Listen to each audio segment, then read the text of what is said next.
Alors donc, on va essayer d'aborder la question du Ner Hanouka à travers un Rambam. On voit ce que dit le Rambam à la fin de l'Ilchot Hanouka. Tout à la fin du dernier Perek. Mitzvah Ner Hanouka, mitzvah chaviva hi ad meod. וצריך אדם להיזהר בה כדי להודיע הנס ולהוסיף בשבח הקל והודיה לו על הניסים שעשה לנו. Donc, l'obligation du Ner Hanouka, c'est le Hodia Nes, pour faire connaître le Nes, ou le Hosif Bishvach Hakel, ajouter donc dans les Shvach, dans les louanges d'Akadosh Baruch Hu, et la Hodaya, le remerciement. Afilu en lo ma yochal, et la minat tzedaka, shoel o mocher tsuto, veloker shemen, venerot ou madlik. Donc même s'il est pauvre, mais à un stade extrême de dénuement extrême, il n'a rien. Et ce qu'il mange, il le reçoit de la tzedaka. Alors on sait qu'on n'a pas besoin de dépenser plus que ce qu'on a pour les mitzvot. Ici, yochal afilu shoel o mocher tsuto, il faut qu'il ou il le prête, ou donc il va le mettre en ses habits, son propre habit, il va le vendre ou bien le mettre en gage. Veloker shemen venerot ou matlik. Donc voilà une obligation extrême. Pour toutes les autres mitzvot, on n'a pas d'obligation pareille. C'est atromesh. Si on n'a pas les moyens, on ne fait pas la mitzvah. Ici, il y a une obligation particulière. Le Rambam ne cite pas de Makor. D'où est-ce qu'il sait une chose pareille? Ça a beau être important, Ner Hanouka, mais pourquoi est-ce que dans cette mitzvah particulièrement, est-ce qu'il y a une obligation? Alors le Rambam donne la raison, le Hodia Anes, mais d'où tire-t-il cela? Quelle est la preuve? Quelle est la preuve de son argumentation? Alors vous avez un texte du Magid Mishneh qui veut amener une preuve. D'où est-ce que le Rambam a pu apprendre cela? Nir'a, shelamdo mima shenidber beperek zayin milchot chametz umatzah, sheafilu ani shebeIsraël lo yifrot me'arba kosot. Nous avons une autre occurrence où il y a une obligation même pour le pauvre de vendre ce qu'il a, le peu qu'il a, de le mettre en gage ou de le vendre pour faire une mitzvah, et c'est l'Arba Kosot. L'Arba Kosot qui accompagne le Sipour de Yetziat Mitzraïm. Nous avons une obligation, même le pauvre, donc à n'importe quel prix, il faut accomplir ces Arba Kosot. Donc le Rambam, selon l'interprétation du Magid Mishneh, a appris de même que là-bas, nous avons l'obligation de réaliser la mitzvah d'Arba Kosot, quel qu'en soit le prix. Ainsi en est-il pour la mitzvah de Ner Hanouka. D'accord. Maintenant, le Magid Mishneh va plus loin et il dit, pourquoi, quel rapport y a-t-il entre Arba Kosot et Ner Hanouka? Peut-être que c'est une obligation particulière à Arba Kosot. D'où peut-il en apprendre que même pour Hanouka c'est la même chose? Et dit le Magid Mishneh parce qu'il s'agit de la même chose. Pourquoi à Ta'am? Pourquoi est-ce qu'on est obligé pour l'Arba Kosot de tout vendre pour acheter Arba Kosot? Mishum Pirsum Elissa. Parce que les Arba Kosot sont là pour être Mefarsem le Nes. Des Kol Sheken Bener Hanouka. S'il en est ainsi, on voit que le Pirsum Elissa, l'obligation d'être Mefarsem le Nes, est telle qu'elle exige tous les sacrifices possibles. Alors, a fortiori, Kal Vachoymer, Kol Sheken Bener Hanouka. Si l'obligation de Arba Kosot est telle qu'il faut même vendre son habit pour l'accomplir, alors a fortiori l'obligation de Ner Hanouka sera au moins aussi importante, si ce n'est plus. C'est le cas de la première. D'où sait-il que Ner Hanouka c'est plus important? De Adif Mikidush Hayom. Parce que Ner Hanouka, il a cette particularité qu'il est plus important encore que Kiddush Hayom. Komo Shiber Besamour. Et là, le Magid Mishneh fait référence à la deuxième halakha. Halakha Yud Gimel. Are she'en lo ela pruta achat. Velefanav Kiddush Hayom v'adlakat Ner Hanouka. Il n'a qu'une pruta. Et donc il faut qu'il fasse un choix. Ou bien Kiddush Hayom, ou bien Ner Hanouka. Magdim liknot shemen ladin Ner Hanouka la yain, le Kiddush Hayom. Oil v'shnem midivrei sofrim, mutav lagdim Ner Hanouka, shesh bo zicharon anes. S'il doit faire un choix entre Kiddush Hayom et Ner Hanouka va devancer le Kiddush Hayom. Pourquoi? Parce que Ner Hanouka a une dimension supplémentaire que Kiddush Hayom n'a pas, à savoir Zikaron Anes. Ner Hanouka est là pour rappeler Anes, ce que Kiddush Hayom ne fait pas. Donc Ner Hanouka a une dimension supplémentaire, et c'est pour cela que Ner Hanouka sera plus important que Kiddush Hayom. Alors quel est le raisonnement du Magid Mishneh? Nous savons que dans Arba Kosot, il faut tout faire, il faut même vendre son habit pour l'achat des Arba Kosot. A fortiori pour Ner Hanouka. Parce que Ner Hanouka est plus important qu'Arba Kosot. D'où sait-on que Ner Hanouka est plus important qu'Arba Kosot? Parce que Ner Hanouka est plus important que Kiddush Hayom. Du fait que Ner Hanouka est plus important que Kiddush Hayom, cela prouverait que Ner Hanouka soit plus important que Arba Kosot. Et on a du mal à saisir. Tu es en train de prouver que Ner Hanouka est plus important qu'Arba Kosot. Et tu m'amènes comme preuve le fait que Ner Hanouka soit plus important que Kiddush Hayom. Où as-tu apporté la preuve que Ner Hanouka est plus important que Arba Kosot? C'est une question qui est inclue dans la question du Lechem Mishneh qui va plus loin encore. Et le Lechem Mishneh sur place demande Katav Arav Amagid Vekol Sheken Bener Hanouka de Adif Mikiddush Hayom Vekaché de Maï Kol Sheken où est-ce que le Mishneh peut établir un Kol Vachoimer, un raisonnement a fortiori?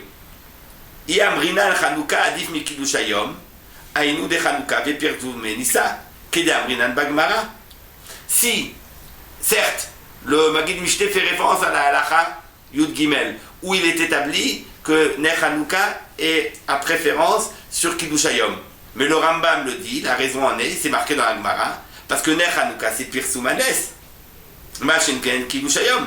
Aval Arba Kosot Deika Beu Pirsum Nissa, Kene Katav Arav Magid Batmo, Vadaïd avec Mochanan Echanan Cheka. Mais Arba Kosot, pourquoi est-ce que Arba Kosot, il faut vendre son habit pour Arba Kosot? Le Magid Mishneh a bien dit, parce que Arba Kosot relève du Pirsum Hanes. Donc Arba Kosot a la même valeur que Ner Hanouka. Kiddush Hayom n'a pas la valeur de Ner Hanouka parce que Kiddush Hayom ne fait pas référence à Hanes. Donc on comprend que Ner Hanouka soit supérieur au Kiddush Hayom. Mais lorsque tu viens comparer Ner Hanouka et Arba Kosot, où tu vois une supériorité du Ner Hanouka, l'argument en faveur du Ner Hanouka, à savoir que c'est Pirsum Hanes, il existe tout aussi bien pour Arba Kosot. Où est-ce que le Magid Mishneh peut établir un a fortiori, un Kol Sheken? Alors ce n'est pas que le raisonnement du Magid Mishneh est faux, mais il faut le transformer. Lo ayalo la Rav Magid Lilmod adin mi Kol Sheken et la mehu adin. C'est une simple analogie. Si il faut tout vendre pour Arba Kosot, il faudra aussi tout vendre pour Ner Hanouka. Parce que Ner Hanouka et Arba Kosot relèvent du même esprit, de la même problématique, à savoir Pirsum Hanes. Donc le Magid Mishneh aurait dû dire, sache que on peut établir un parallèle exact entre Ner Hanouka et Arba Kosot. Mais c'est pas ce que le Magid Mishneh fait. Le Magid Mishneh, il n'établit pas un parallèle, il établit un raisonnement de Kol Sheken, de Kal Vachomer, a fortiori. À savoir que ce qui est vrai pour Arba Kosot, l'est a fortiori pour Ner Hanouka. C'est-à-dire que tu admets d'emblée que Ner Hanouka est supérieur au Arba Kosot. Et ça, c'est pas vrai. Où a-t-il trouvé une source à cela? D'autant que la raison d'être du fait que Ner Hanouka soit adif au Kiddush Hayom, c'est parce que Ner Hanouka relève du Pirsum Hanes et pas Kiddush Hayom.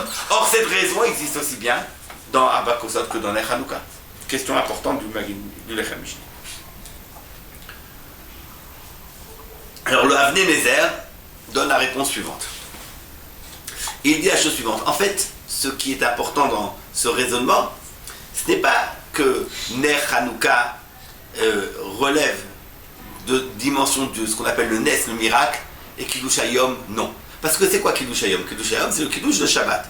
Kiddush du Shabbat, ça relève, vient pourquoi? Il vient témoigner, c'est un témoignage. On sait que le Kiddush, pour certains, se fait debout, parce que c'est un témoignage. Un témoignage, lorsqu'on témoigne, on est debout. Faire le Kiddush, c'est pas une prière, c'est un témoignage. C'est une eidout. On témoigne. Le rôle d'Israël, c'est de témoigner du fait que le monde est créé, et quoi que je est le créateur du monde. Ani ma'amin be'emuna shlema sh'Hashem boré, qu'il est boré. Cette émouna que Hachem a créé le monde, nous l'attestons, nous témoignons de ce fait-là lors du Kiddush.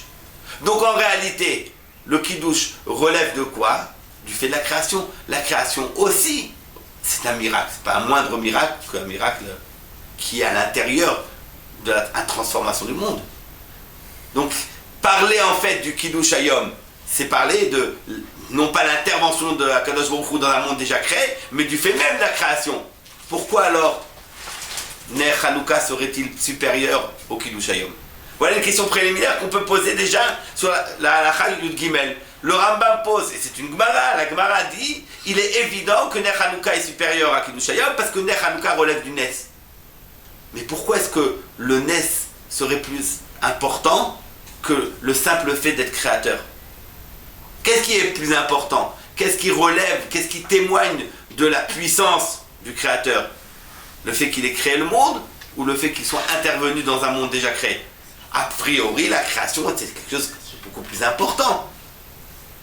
Donc, pourquoi est-ce qu'on va dire que le Nes, le Pirsum du Nes, est plus important que le Pirsum de l'action de la création même? La geste créatrice est quand même beaucoup plus fondamentale qu'un miracle qui est occasionnel. Voilà la question qu'on peut se poser sur la Chayut Gimel. Ce qui amène la Avnei Nezer à dire qu'en réalité, l'argumentation qui soutient tous ces textes, c'est pas dans la logique de ce qui est plus ou moins important, mais dans l'obligation du Pirsum. Quel est le chiyuv du Pirsum qui incombe à nous, juifs? Combien la halacha nous impose de témoignages, d'attester, d'être mefarsem le Nes, ou l'acte créateur? Et là, nous avons clairement une hiérarchie. Parce que le kiddush se fait pour soi-même. On n'a pas besoin d'attester. Certes, on témoigne, mais on témoigne soi-même, pour soi-même. On ne témoigne pas à quelqu'un d'autre. On ne livre pas notre témoignage à un tribunal. On témoigne, on atteste. Chacun en personne atteste. On est seul, on fera le kiddush seul. Le but du kiddush, ce n'est pas de s'adresser à quelqu'un d'autre et de parler à quelqu'un, ce n'est pas un dialogue entre deux êtres humains. C'est chaque personne, de façon individuelle, doit attester, témoigner du fait que Akadosh Baruch Hu a créé le monde. Donc, certes, il y a l'acte de témoignage, on manifeste, mais on ne manifeste pas à l'extérieur. C'est un acte personnel. C'est un acte de réflexion personnelle. Deuxième stade, Arba Kosot. Arba Kosot, c'est donc toute la problématique de Yetziat Mitzrayim. Dans la Yetziat Mitzrayim, il y a la notion de Haggadah, de récit. Et lorsque tu parles de Haggadah, la Haggadah en premier lieu, c'est l'Igata Levincha. La Haggadah, ce n'est pas un acte personnel. C'est d'abord et avant tout un dialogue entre le père qui enseigne et l'enfant qui doit recevoir. À tel point que même si on n'a pas d'enfant, on est seul, il faut maintenir la forme de dialogue comme s'il y avait une double personnalité, celui qui pose les questions, celui qui reçoit, qui entend et qui entend la réponse. Donc, dans la manière de faire de Arba Kosot, de Yetziat Mitzrayim, puisque Arba Kosot, c'est ce qui est Mefarsem, le Nes de Yetziat Mitzrayim, donc Arba Kosot s'inscrit dans le cadre de la Haggadah, d'ailleurs ça se boit à des moments particuliers du Seder de Yetziat Mitzrayim. Arba Kosot, c'est déjà une problématique de Pirsum à l'extérieur. C'est déjà une problématique de manifestation, mais pas personnelle, interne. Des gens doivent s'adresser à quelqu'un. Il y a un dialogue. Donc c'est un deuxième stade. Et alors, nous avons le stade ultime, qui est celui de Ner Hanouka. Ner Hanouka, non seulement ça s'adresse à quelqu'un d'autre, mais ça ne s'adresse pas simplement aux gens de la famille, puisque Ner Hanouka, c'est ce ner qu'on allume et qui est à la limite entre le domaine privé et le domaine public. Parce que certes, le ner doit s'allumer à la maison. On n'allume pas le ner dans la rue. Ça n'a aucun sens. Allumer un ner dans les places publiques de France, ça n'a pas beaucoup de sens. C'est pas la halakha. La ner doit s'allumer à l'intérieur de la maison, mais à la porte de la maison. Mais il doit s'allumer précisément à cette frontière entre le domaine privé et le domaine public. C'est dans cette frontière que se joue tout le nest, entre le privé et le public. C'est là où se joue le nest de Hanouka. Mais une chose est sûre, c'est qu'on allume le ner non pas pour l'intérieur de la maison, on allume le ner pour l'extérieur, pour les autres, pour les ovrim veshavim. C'est là où on doit allumer le ner. Donc le pirsum, il est fait pour qui? Pour tout un chacun, pour tous, pour l'humanité dans son nom. Tout ce qui a encore figure humaine doit pouvoir voir ce nerf que j'allume. Nous avons une hiérarchie claire de l'obligation du pirsum. Alors l'Avnei Nezer dit, c'est ainsi qu'il faut lire tout cela. Lorsque la Gemara, que cite le Rambam dans la Chayut Gimel, dit que le ner Hanouka précède le Kiddush Hayom, c'est pas parce que le miracle que le ner Hanouka va célébrer est plus important que la geste créatrice que célèbre le Kiddush Hayom. Pas du tout. Mais c'est que l'obligation de manifestation qui incombe à la personne de témoigner du Ner Hanouka est plus importante que l'obligation qui incombe à la personne de témoigner de la geste créatrice. Plus importante en ce sens où il faut un pirsum plus grand. Donc on ne va pas dire le mot important n'est peut-être pas le mot qu'il faut dire, c'est pas une importance, c'est une obligation d'être mefarsem, de manifester de façon beaucoup plus large. On doit donner une manifestation plus ample au fait du Ner Hanouka qu'à la geste créatrice. Ce qui se donne dans la façon même du témoignage, qui est un témoignage personnel dans le Kiddush, et qui est un témoignage collectif dans le Ner Hanouka. Donc on entend, c'est cela le Kal Vachomer de la Gemara. Lorsque la Gemara dit il y a un Kal Vachomer que Ner Hanouka est plus important que le Kiddush Hayom, c'est parce qu'il y a une obligation plus grande de Pirsou. Dorénavant, nous entendons clairement l'argumentation du Maggid Mishneh. Si Ner Hanouka précède le Kiddush Hayom, parce que l'obligation du Pirsum de Ner Hanouka est plus ample, plus vaste que celle du Kiddush Hayom, donc de la même façon, Ner Hanouka va devoir être plus important que Arba Kosot, puisque Ner Hanouka, l'amplitude de la manifestation du Ner Hanouka est plus grande et plus vaste que celle du Arba Kosot, puisque Arba Kosot concerne la famille intérieure, l'intérieur de la maison, alors que le Pirsum de Ner Hanouka concerne l'extérieur. Donc nous pouvons rétablir de façon stricte le Kal Vachomer du Maggid Mishneh. C'est clair? Étant donné que le principe qui pose la supériorité de Ner Hanouka sur Kiddush Hayom, ce n'est pas un principe d'importance du miracle qu'on célèbre, mais de l'ampleur que nous devons donner au témoignage que nous faisons, c'est pour ça que Ner Hanouka précède le Kiddush Hayom. Donc sur la base de ce même raisonnement, on doit dire que Ner Hanouka sera plus important que Arba Kosot. Or, si à propos de Arba Kosot, nous avons vu l'obligation de vendre son habit pour acheter l'Arba Kosot, on en déduira par Kal Vachomer qu'il y a aussi une obligation de vendre ses habits pour les Ner Hanouka. Voilà la lecture du Avnei Nezer.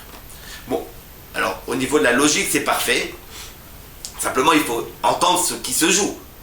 On peut poser la question à un second degré et demander, mais alors précisément pour quelle raison y a-t-il une obligation de Pirsum plus vaste et plus ample concernant Ner Hanouka qu'Arba Kosot? Et Arba Kosot exige une Agada qui soit à l'extérieur, qui soit un dialogue avec quelqu'un d'autre, alors que Kiddush Hayom peut être personnel. Pourquoi? Si nous admettons qu'au niveau de la chose que l'on célèbre, du fait célébré, la geste créatrice n'est pas moins importante qu'un miracle, alors pourquoi est-ce que l'obligation de Pirsum est plus grande pour les Arba Kosot, donc pour Yetziat Mitzrayim, pour le fait du miracle, que pour la geste créatrice? Et pourquoi à l'intérieur même des miracles, le miracle de Ner Hanouka, que célèbre Ner Hanouka, aura-t-il une exigence de Pirsum plus grande que celle de Yetziat Mitzrayim? Il faut se poser cette question pour pouvoir avoir un entendement de ce que dit le Avnei Nezer. Alors voilà ce que je propose, une réponse toute simple, enfin une explication des plus simples. Reprenons donc la trame du Avnei Nezer. Qu'est-ce qu'il nous indique? Qu'on ne doit pas regarder les faits que l'on célèbre, les miracles que nous célébrons, selon une importance propre au miracle lui-même. C'est-à-dire que, pour un esprit rationnel, il est évident que la geste créatrice témoigne d'une puissance beaucoup plus grande qu'une intervention particulière dans les lois de la création. C'est évident. Celui qui est capable de créer un monde est nécessairement capable de le modifier. Oui. Ça ne paraît pas si évident que ça, parce qu'on voit qu'à travers la génération, Ashgar Hapatit, c'est un moussa qui est très mal passé. Très juste, très bonne question.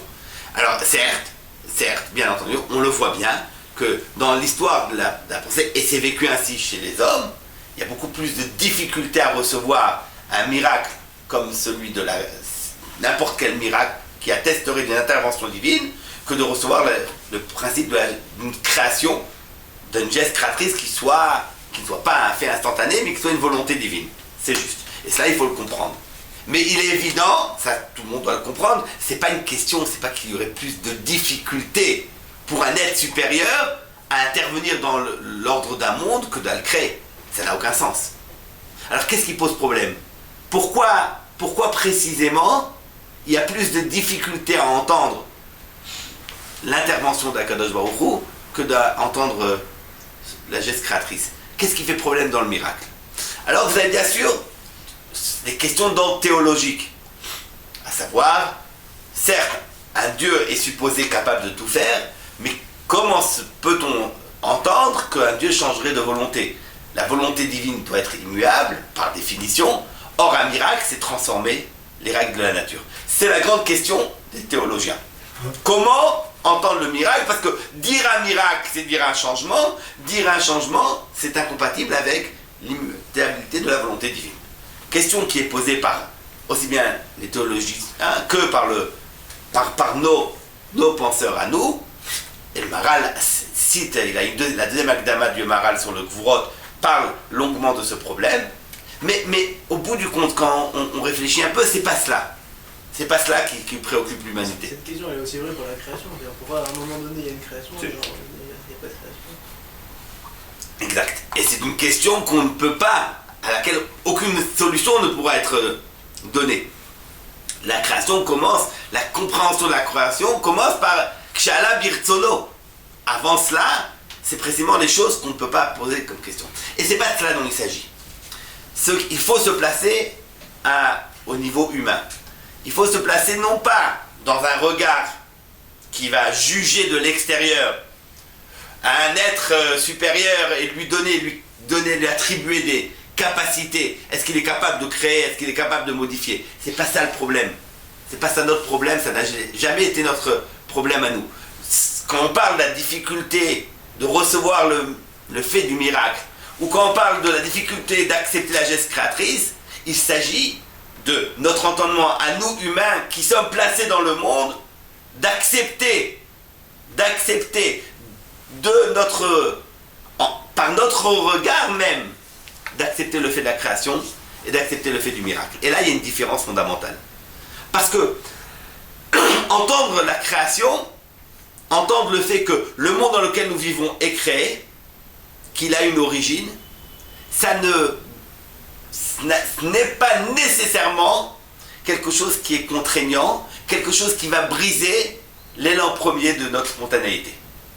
Ce n'est pas quelque chose qui va à l'encontre de ce qui est la personne elle-même, c'est-à-dire cette liberté première, cette spontanéité d'un homme qui est dans le monde et pour qui le fait même d'exister, le fait même de pouvoir prendre le monde, le posséder, se donne comme une évidence.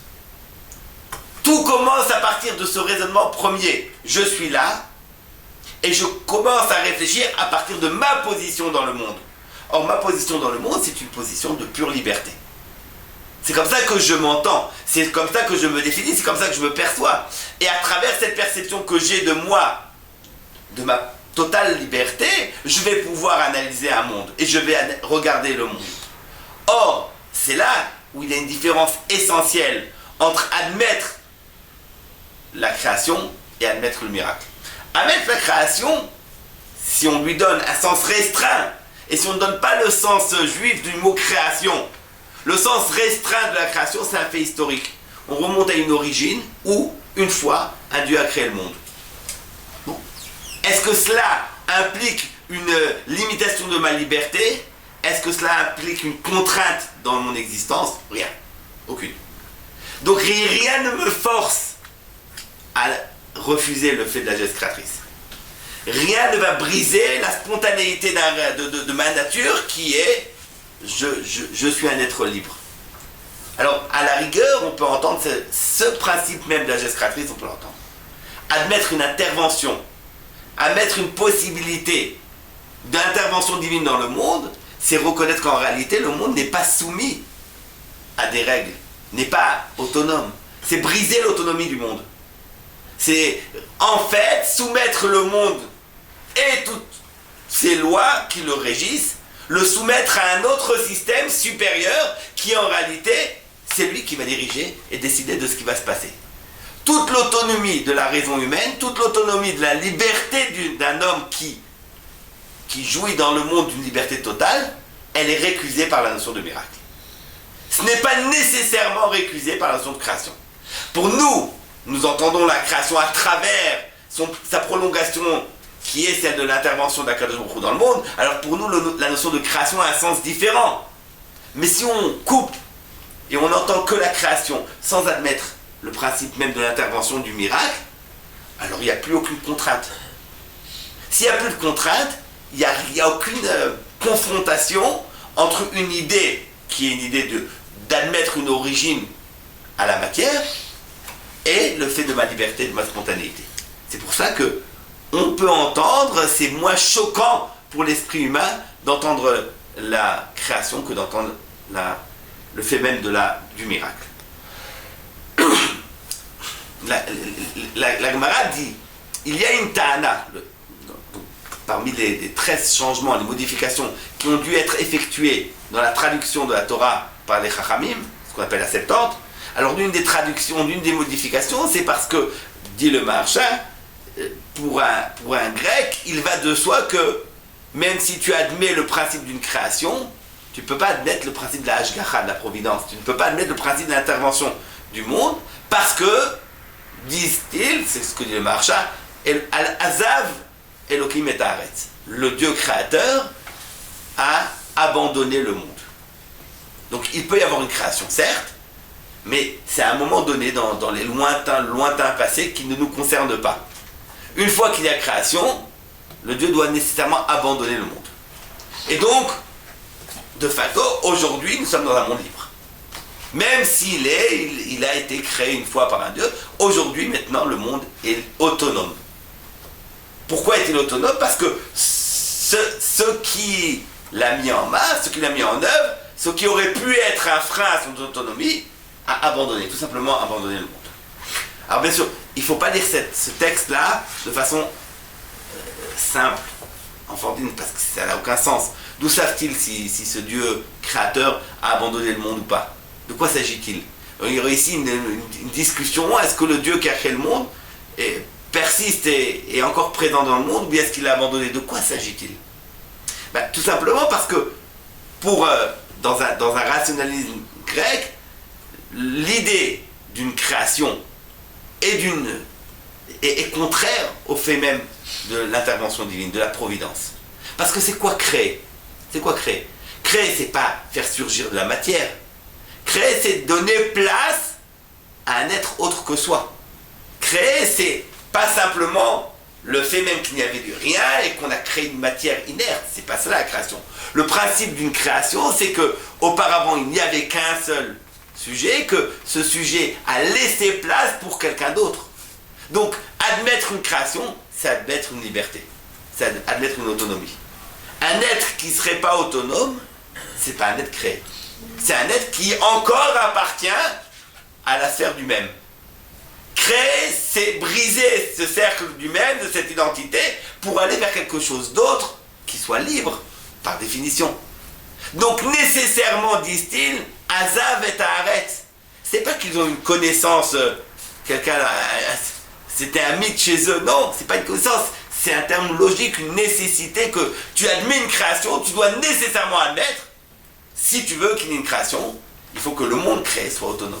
Parce que dire la présence, la providence, c'est contester la liberté. Contester la liberté de l'homme, c'est en fait rendre caduque toute la création. Il n'y a plus de création. Voilà le principe même de la ta'ana, qui est une ta'ana sérieuse. Comment tu vas pouvoir entendre en même temps le fait de la création, en même temps le fait de la providence? Cela même, c'est le principe du miracle. La émouna que nous avons, c'est Ani ma'emin be'emouna shlema sh'Hashem boré ou manhig. Il est boré et il est manhig.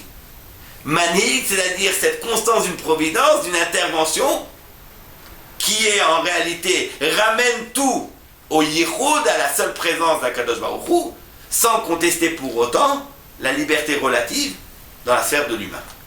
Ça, c'est la émouna d'Israël qui demande à être étudiée, qui demande à être comprise. Elle ne va pas de soi. Elle ne va pas de soi. Il y a des sfarim entiers qui ont été écrit pour expliquer ce principe même. Mais c'est une chose qui ne s'entend pas aisément. La Bria elle-même, elle ne pose pas ce problème, si tu l'entends dans le sens restreint d'une création qui n'a pas de continuité. Si tu entends la Bria dans sa continuité, dans son actualité comme étant Boré ou Manig, alors là tu as un gros problème. Voilà pourquoi, du point de vue de l'homme qui commence à partir, comment on raisonne? On commence à partir de sa raison, mais cette raison, à partir de laquelle nous apprendons ce qui est extérieur à nous, est une raison libre, autonome. Découvrir à partir de cette raison ce qui limite la raison elle-même, ça c'est quelque chose de bien plus compliqué que d'admettre une origine à un monde qui ne nous contraindrait pas et qui ne limiterait pas notre liberté. Voilà pourquoi le chiyuv, le fait du nes est beaucoup plus important que le fait d'un bria.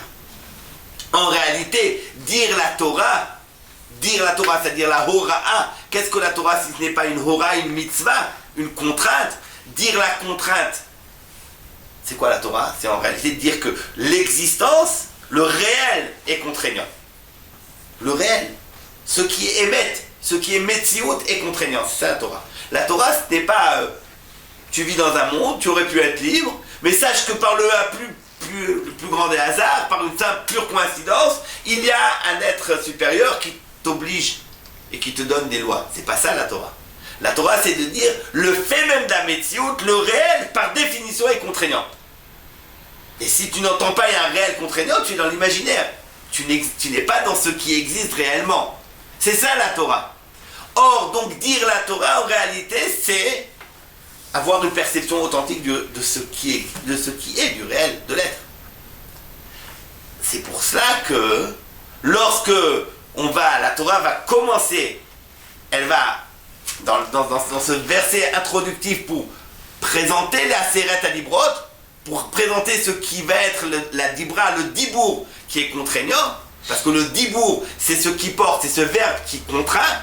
Yad ber admim tartenu, la notion de Dibour, c'est pas une parole. La notion de Dibour, c'est une parole qui porte la vérité. La vérité c'est-à-dire qui est contraignante. Le Emet est contraignant.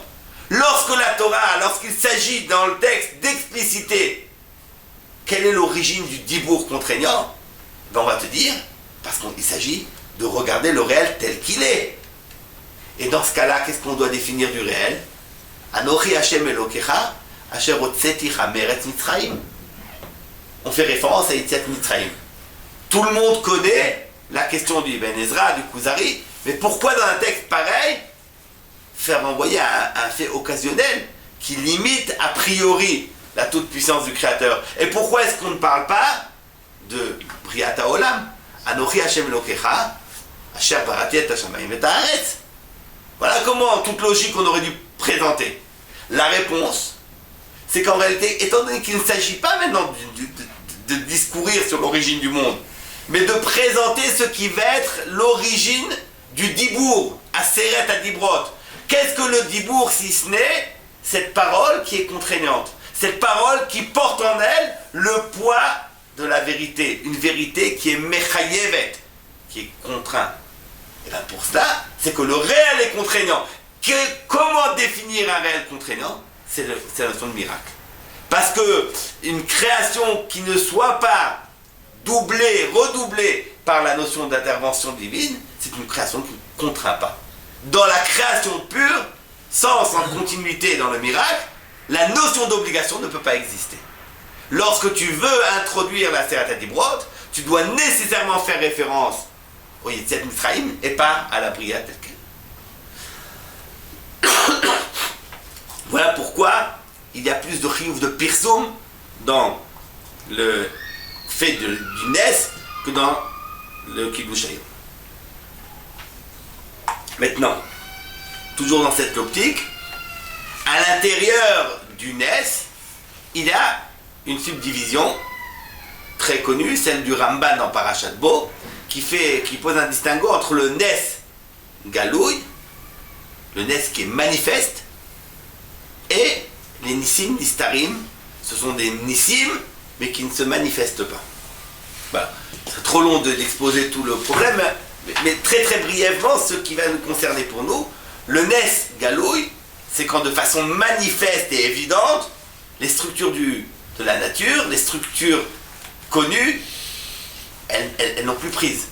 Comme par exemple pour Yetziat Mitzrayim, puisque Yetziat Mitzrayim, c'est précisément le Shidud Ma'arechet HaTeva, comme dit le Ramban. Toutes les lois de la nature se sont tues. Elles n'avaient plus cours. Et on sait bien que les 10 makot, c'est 10 nissim, ces 10 makot, chacune des 10 makot fait référence à l'une des 10 mahamarot qui ont posé les lois de la nature. Donc 10 makot qui viennent annuler les 10 mahamarot pour pouvoir entendre quelque chose de beaucoup plus profond, d'entendre à savoir le dibour qui soit l'intériorité même de ces mahamarot. Donc de façon claire, en Mitzrayim, on voyait bien qu'il y avait ici, de façon explicite et manifeste, quelque chose qui ne procédait pas de l'ordre du monde. Il y avait ici une monstruosité. On était hors norme du monde, puisque l'eau qui se transforme en sang, une obscurité qui est l'obscur pour l'un alors qu'il fait jour pour l'autre, le sang pour l'un alors que ce même liquide est eau pour l'autre. Bref, il s'agissait clairement de l'intervention d'une dimension différente. Et vous avez, dit le Ramban, tous les Nissim Nistarim. Nissim Nistarim, c'est-à-dire tous ces faits qui en refait relèvent de l'intervention d'une providence, mais qui ne sont pas manifestes. On peut lire, qui veut, il peut le lire de façon encore naturelle et contester à travers sa lecture toute intervention, toute providence. Et il y a beaucoup de Nissim pareils, qui sont en réalité les deux Nissim essentiels, qui sont les Takanot Chachamim, puisqu'on sait que les Chachamim ont posé deux Chagim, Purim et Hanouka. Purim et Hanouka qui relèvent en réalité de ce Nissim qui sont Nistar. Donc Purim, chacun sait que en réalité, toute l'histoire de la Megillah peut être lue sans aucune intervention d'Akadosh Baruch Hu. Le nom d'Akadosh Baruch Hu n'apparaît même pas dans la Megillah, parce qu'on peut lire cela comme une succession de faits divers qui se sont terminés non pas par une tragédie qui était prévue, mais de façon heureuse. Mais aucune intervention divine. Donc Esther Panim, il n'y a pas de nom, le nom d'Hachem n'apparaît pas. À qui veut lire la Megillah d'un bout à l'autre, se rendra compte qu'en réalité, l'enchaînement des faits est tel qu'il manifeste une intervention. Mais c'est Nistar, c'est pas manifeste. Et Hanouka, puisque l'essentiel en réalité de ce qui se joue à Hanouka, c'était le Nitzachon. Le Nitzachon, à savoir la victoire des Hashmonaïm sur l'armée grecque. Alors bien sûr, ça a un côté, on va dire, c'est pas commun de voir une poignée d'hommes vaincre un empire. Mais on peut toujours entendre cela et lire cela encore une fois de façon naturelle. N'a-t-on pas connu cet enthousiasme d'une nation qui veut se réveiller et qui va combattre l'envahisseur? N'a-t-on pas vu des hauts faits dans l'histoire? D'autant plus que le Ramban le dit, qu'en réalité ce qui a permis le Nitzachon, c'est tout simplement parce que la maison des Hashmonaïm ont passé un accord avec les Romains. Et c'est grâce à cet accord, un accord militaire, qu'ils ont pu vaincre l'armée grecque. Donc au bout du compte, rien ne manifeste. On est dans le domaine de ce qui est Nes Nistar, de ce qui ne peut encore se lire comme n'étant pas un acte de providence, mais comme relevant des contingences historiques. Deux types de Nissim. Le Nes de Yetziat Mitzrayim, qui est le paradigme même du Nes Galouille, du Nes qui bouleverse les structures de la création, des lois naturelles, et vous avez toutes ces interventions divines qui ne sont pas manifestes. Il est évident que si les Chachamim ont jugé bon d'instaurer deux Chagim, deux moments dans le calendrier, Purim et Hanouka, qu'est-ce qu'il y avait besoin? Si la Torah considérait que les Chagim qui ont été donnés sont suffisants, les Chachamim ont besoin de faire des ajouts sur ce que dans la Torah? Non, ce qui s'ajoute, ce sont Hanouka et Purim, parce que précisément, c'est adapté à... C'est là la geste même de la Chokhmah des Chachamim. Nous ne sommes plus dans la Nevoa, qui est la Nevoa de la Torah, qui est la Nevoa des Nevi'im, où la parole se donne de façon manifeste. Nous sommes dans la Chokhmah. La chorma commence à partir de l'obscur. La chorma commence à partir d'un silence. La chorma commence à partir de la pure obscurité. C'est-à-dire qu'au départ, on ne voit rien, aucune visibilité. Et c'est à partir de cet obscur que va s'éveiller la lumière de la chorma. Donc il est nécessaire, parce que nous sommes dans la troufa des Chachamim, d'instaurer Hanouka et Purim qui relèvent des Nes Nistar. Alors, si nous suivons notre mouvement, on dira c'est pour cela même que le chiyuv de Pirsum est plus important lorsqu'il s'agit du Nes Nistar, et il est plus grand, le chiyuv du Pirsum pour le Nes Nistar est plus grand que le chiyuv du Pirsum pour le Nes Galoui. Et c'est ainsi que nous aurons notre hiérarchie. Les trois moments posés par le Avnei Nezer seront ceci. D'abord le kidou, le geste créatrice. La geste créatrice, elle, demande un pirsum, même pas de pirsum, une attestation, un témoignage personnel. Vous avez au-dessus de cela le Nes.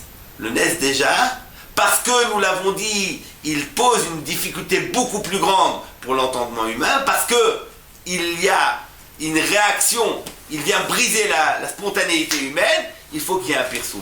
Et enfin, nous avons le Nes Nistar.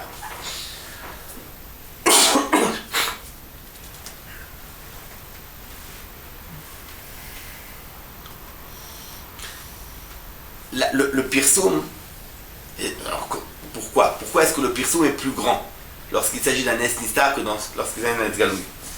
Moi j'entends ainsi, lorsqu'on nous donne un chiyuv de pirsum, d'être mefarsem le Nes, je pense que ce qui est visé à travers le pirsum, ce n'est pas la connaissance de quelqu'un d'autre, ce n'est pas le souci que je dois avoir qu'un autre connaisse, de faire connaître à quelqu'un d'autre. C'est pas seulement cela. À travers ce souci que j'ai d'être mefarsem le Nes, il s'agit pour moi d'entendre la dimension authentique de ce qui s'est joué à Hanouka et de ce qui se joue dans un Nes Nistar. En réalité, ce qu'il s'agit, c'est, comme dit le Ramban, de contester cette frontière entre ce qui est Nes Nistar et ce qui est Nes Galoui. De ramener tout ce qui se joue dans la trame du quotidien à un acte de providence. Ce qu'il s'agit au bout du compte, dit le Ramban, c'est pas simplement d'entendre un monde créé, autonome, mais où il puisse y avoir de temps en temps des interventions occasionnelles. Ça, c'est le Nes Galoui.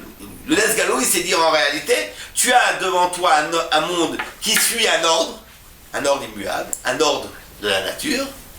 Dans cet ordre-là, il y a une pure liberté humaine, puisque c'est l'homme qui va juger de ses actes, c'est l'homme qui va décider de ce qu'il fera, mais il y a de temps en temps une intervention supérieure qui vient modifier. Ça, c'est la vision que l'on peut avoir du monde, du réel, si l'on s'en tient simplement au Nes Galoui. Le Nes Galoui, certes, pose une hétéronomie, certes pose l'intervention d'un système ou d'un mode d'être supérieur à celui de la liberté humaine, mais il ne conteste pas dans sa radicalité le fait de la liberté humaine, il ne conteste pas l'autonomie du monde. Le Nes Nistar vient te dire bien plus. Le Nes Nistar vient ramener en fait tout ce qui se joue ici au Yichud HaKadosh Baruch Hu. Au Yichud, au fait que tout ce qui se joue dans le monde, même ce qui apparaît comme échappant à l'hétéronomie, comme échappant au dire divin, tout lui est ramené au bout du compte. Donc le Ramban dit, un Nes Galoui qui se terminerait dans la perception du Nes Galoui, ce n'est rien. T'as encore rien gagné. S'il y a un Nes Galoui, c'est uniquement et exclusivement pour que Minanissim Aglouim, Adam Lomed Alanissim Anistarim. Pas simplement parce qu'il est important de comprendre qu'il y a une multiplicité de Nissim, pas du tout. Mais parce que précisément cette frontière entre le Nes Nistar et le Nes Galoui, c'est là l'écueil. C'est là l'écueil pour la compréhension du réel. C'est là ce lieu où il peut y avoir encore un chez soi, un retrait de la personne, où il serait libre sans regard d'Akadosh Baruch Hu. C'est là la possibilité pour un homme de vivre en refusant le regard de l'unique. C'est à ce lieu-là, cette différence entre le Nes Galoui et le Nes Nistar. Dans ce lieu-là, dans cette distance entre ces deux types de Nissim, se cache l'écueil premier. L'écueil, par excellence, la racine même du mal, c'est-à-dire de cette séparation d'un athéisme possible. Il faut dire le mot. L'athéisme, c'est-à-dire la possibilité pour un être de vivre séparé. Cela, ça se joue, certes, bien entendu, ça peut s'entendre pour celui qui accepte la création et qui méconnaît le Nes, c'est vrai, mais ça peut s'entendre aussi pour celui qui accepterait le Nes Galoui et qui n'entendrait pas ce second élément que Minanissim Glouim, Adam Lomed Alanissim Anistarim. Si tu ne vas pas au bout du raisonnement, à savoir création, intervention ponctuelle, manifeste, et après permanence quotidienne de la présence d'Akadosh Baruch Hu, donc refus de l'athéisme, être sujet, c'est en réalité témoigner, mais de façon constante du kavod d'Akadosh Baruch Hu, de la gloire d'Akadosh Baruch Hu. Si tu as un moment où tu peux entendre le sujet comme étant séparé, c'est-à-dire athéisme radical, et tu vas dire, il y a un athéisme, certes, et de temps en temps, un sujet séparé va reconnaître Akadosh Baruch Hu à travers ce qu'on appelle des Nissim Glouim. C'est quoi la différence entre Nes Galoui et Nes Nistar? C'est est-ce que tu entends un moment d'athéisme possible ou pas? Est-ce que tu entends d'abord que le sujet se reconnaît comme athée, comme séparé, et à partir de cet athéisme, il va découvrir la présence d'Akadosh Baruch Hu? Donc il y a toujours un moment de possibilité de séparation, du ra, c'est le mal, cette séparation. Ou est-ce que tu entends que non? S'entendre soi-même, se découvrir soi-même, c'est se découvrir comme étant l'envers du Kvod Shamaim, comme étant porteur d'emblée de cette marque d'Akadosh Baruch Hu, ce Kavod qui nous marque et qui nous constitue, sans aucun athéisme possible. L'athéisme est complètement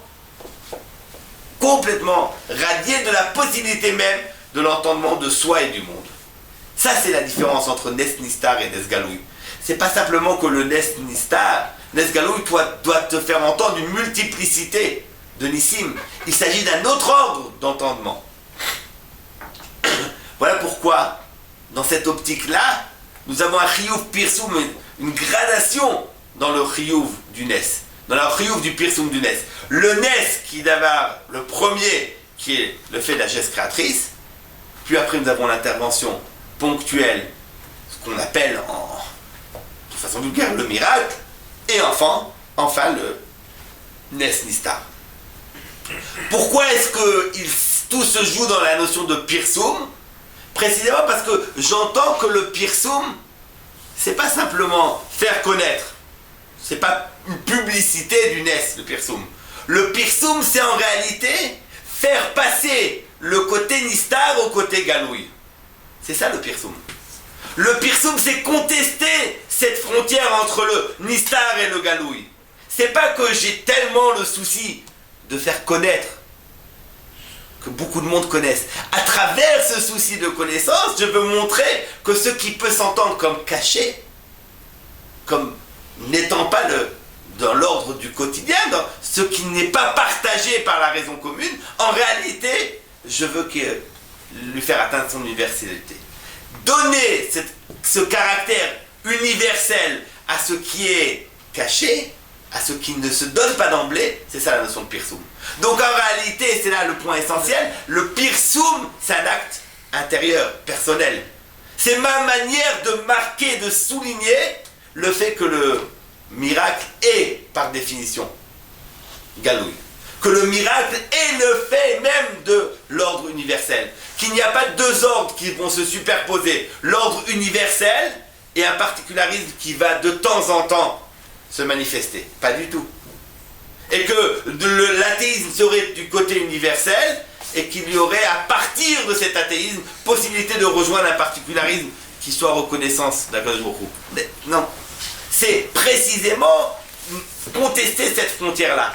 Je conteste, j'affirme cela lorsque j'allume ces lumières. Mais où est-ce que je les allume? Je ne les allume pas dehors. Je dois les allumer chez moi.